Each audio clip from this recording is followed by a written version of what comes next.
6:48, glad you're with us. So Hunter, well established, we're going to have some awesome weather here, but the only thing that's a little less than ideal, if you would, maybe that lack of rain for planting season, right? Yeah, I mean, we've gotten a decent amount over the past couple of weeks, Ryan, where it's helped us out. But if we go further and further on with no rain, well, that could be rather concerning. But at least the ground is rather dry right now. The farmers are able to go out into the fields and put seeds in the ground. But of course, we want the rain. We always want the rain, but not too much like last spring. Right now, you look out over Mason City, trees are blooming. They're perfectly green, 44 degrees right now, with some northeast winds around 3 miles an hour. Not too bad for wind chill factors there.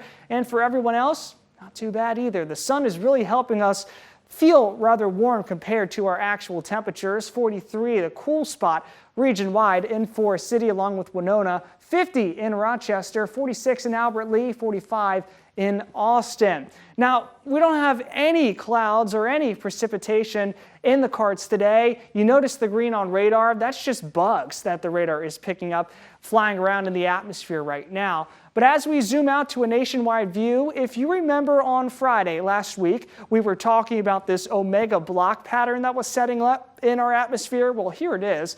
Upper level lows on the west coast and the east coast too. High pressure in the central plains, and that's what's giving us our warmth and the complete sunshine today.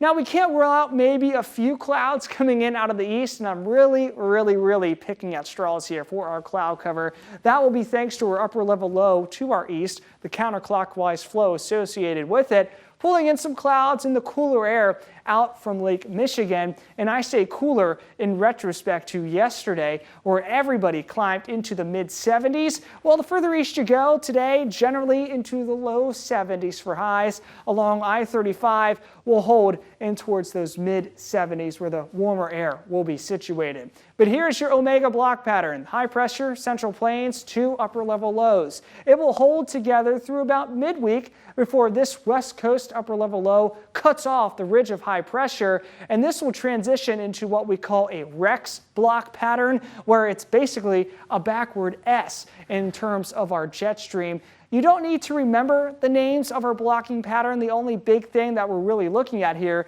is the high pressure system that will still be hanging over southeast Minnesota and North Iowa. So what does that mean?